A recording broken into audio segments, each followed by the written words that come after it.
we are going to study the point colligative properties of non-electrolyte solutions. Colligative properties. We studied the definition for colligative properties. The properties of solution which only depends upon the number of solute particles, not the nature of solute particles, is known as colligative properties. सोल्युशनच्या अशा properties का ज्या फक्त सोल्यूटच्या number of पार्टिकल्सवरच अवलंबून असतात, त्या पार्टिकल्सच्या नेचरवर काहीही त्याचा संबंध नसतो, त्याला कॉलिगेटिव्ह प्रॉपर्टीज असं म्हणतात. मग कुठल्या कुठल्या कॉलिगेटिव्ह प्रॉपर्टीज सांगितल्या? Vapour pressure lowering, vapour pressure lowering, boiling point elevation,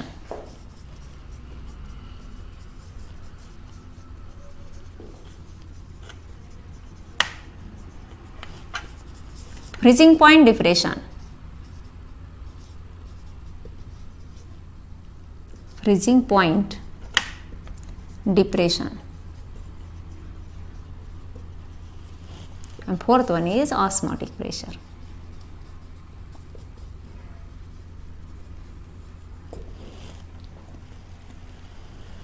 Then colligative properties of non-electrolyte solution. Non-electrolyte solution म्हणजे ज्यावेळेस आपण सोल्युशन तयार करतो त्यावेळेस सॉल्व्हंट हे व्होलाटाईल असेल, सॉल्व्हंट हे कसं असेल? व्होलाटाईल. आणि सोल्यूट हे नॉन व्होलाटाईल, नॉन इलेक्ट्रोलाइट असेल.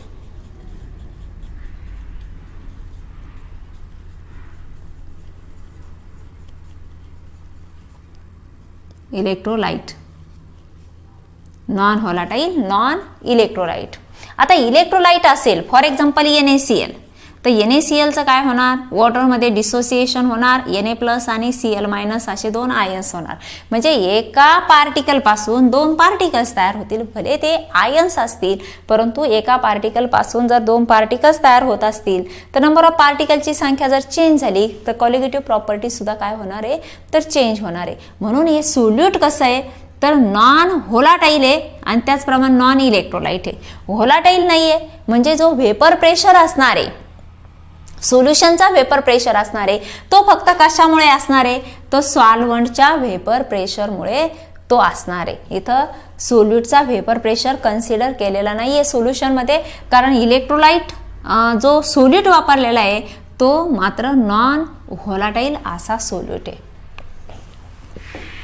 मग अशा सोल्युशनचं जिथं non volatile, non electrolyte solute वापरलं आहे, अशा सोल्युशनच्या कॉलिगेटिव्ह प्रॉपर्टीजवर कुठला परिणाम होतो हे आपण मेजर करणार आहे. First one is vapour pressure lowering. आता सुरुवातीला आपण समजून घेऊ व्हेपर प्रेशर. आता कुठलंही लिक्विड असेल, 11th मध्ये आपण व्हेपर प्रेशर आपण शिकलोय, तर ही व्हेपर प्रेशर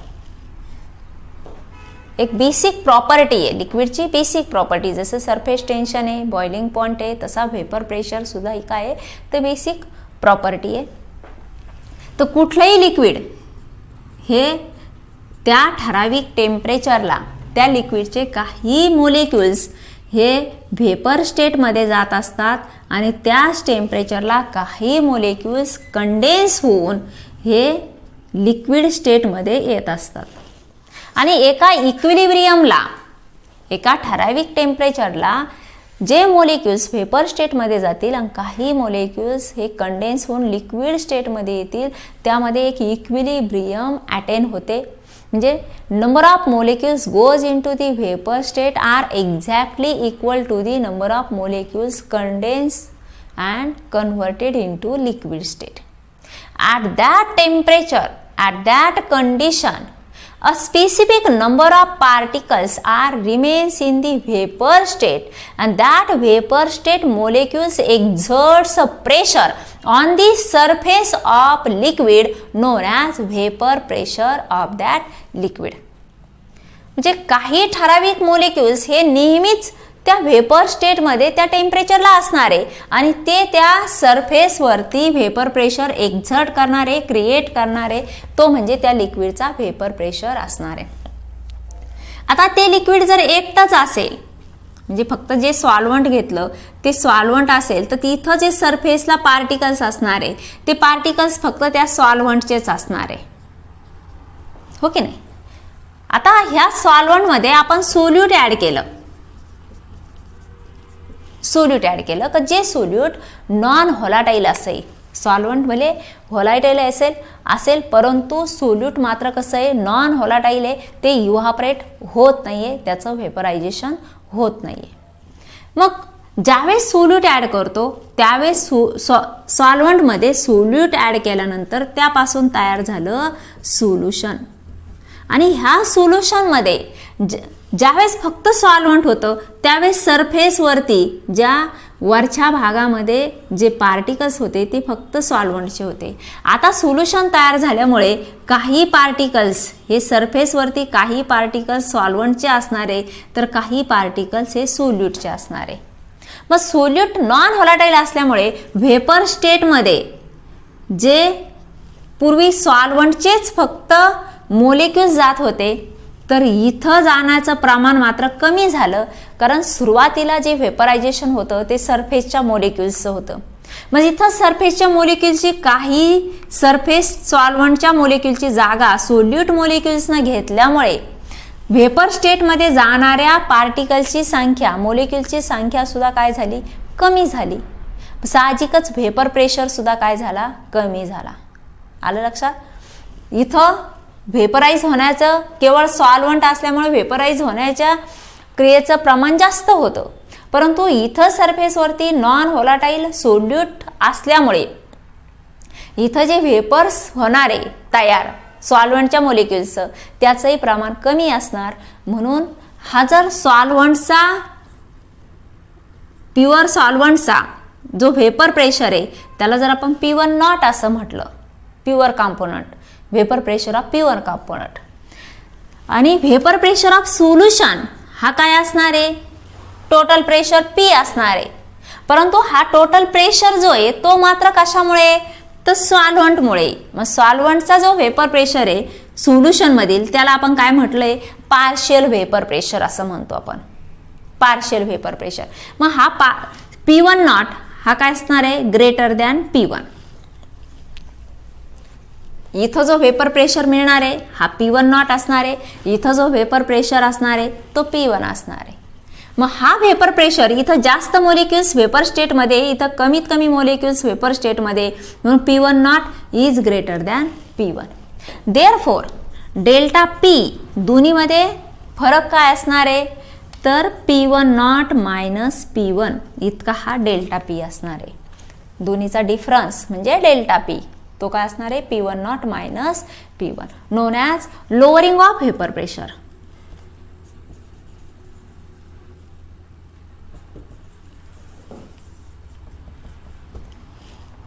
कितीनं कमी झाला, तर P1 नॉट मायनस P इतक्यानं तो व्हेपर प्रेशर कमी झाला, known as lowering of vapour pressure. Then relative lowering of vapour pressure, relative lowering of vapor pressure. The ratio of lowering of vapor pressure to the vapor pressure of pure component. Lowering of vapor pressure P1 naught minus P1, that is lowering of vapor pressure to the vapor pressure of pure component P1 naught is known as relative lowering of vapor pressure.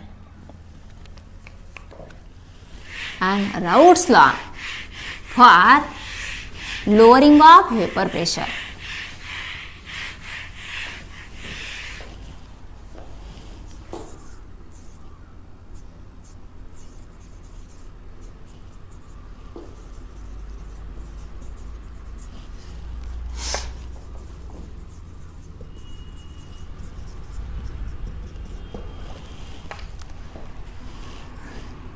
According to Raoult's law, vapor pressure versus mole fractions of solute molecule it is a straight line passing through the origin.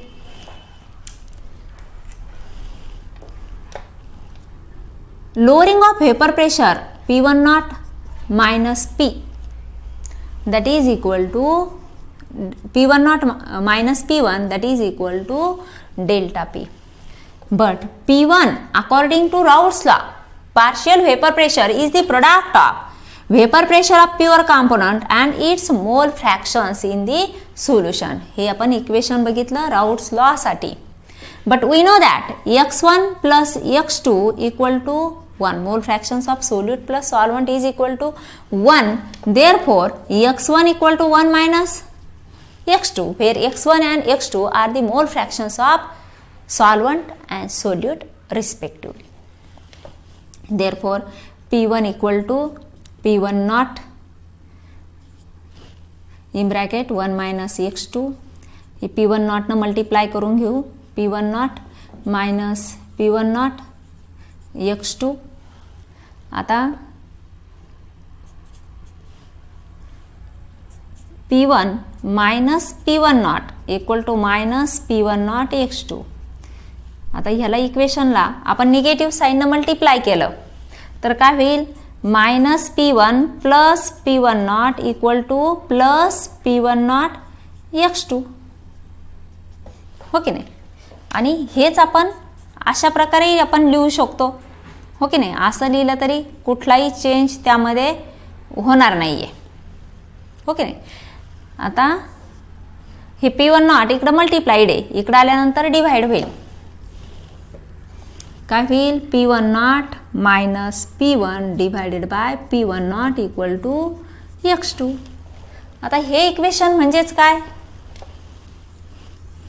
आपण मगाशी बघितलं relative lowering of vapour pressure, जे lowering of vapour pressure divided by vapour pressure of pure component. आणि delta P म्हणजेच काय, P1 naught minus P1 divided by P1 naught equal to काय, mole fractions of solute. That is relative lowering of vapour pressure is equal to mole fractions of solute.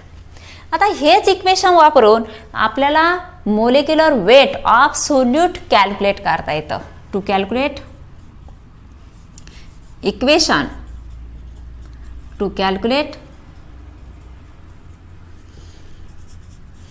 Molecular weight of solute.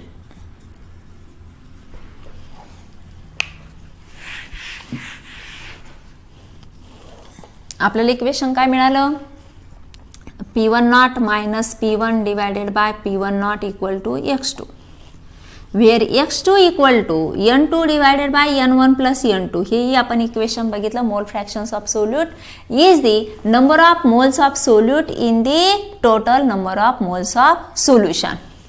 But in very dilute solution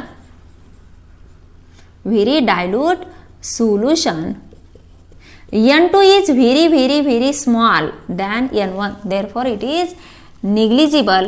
Therefore x2 equal to n2 divided by n1 च आपण फक्त घेणार आहे. मग हे equation आपण जर put केलं तर काय होईल, P1 naught minus P1 divided by P1 naught equal to n2 divided by n1. आणि n2 आणि n1 च्या व्हॅल्यूज आपण कशा काढतो, तर n2 equal to W2 divided by m2. n2 that is number of moles of solute is equal to weight of solute divided by molecular weight of solute, and also n1 that is number of moles of solvent is equal to weight of solvent divided by molecular weight of solvent. आता हे equation आपल्याला मिळालंय. मग हे equation आपण जर इथं टाकलं तर आपल्याला आपलं इक्वेशन काय होईल बघा,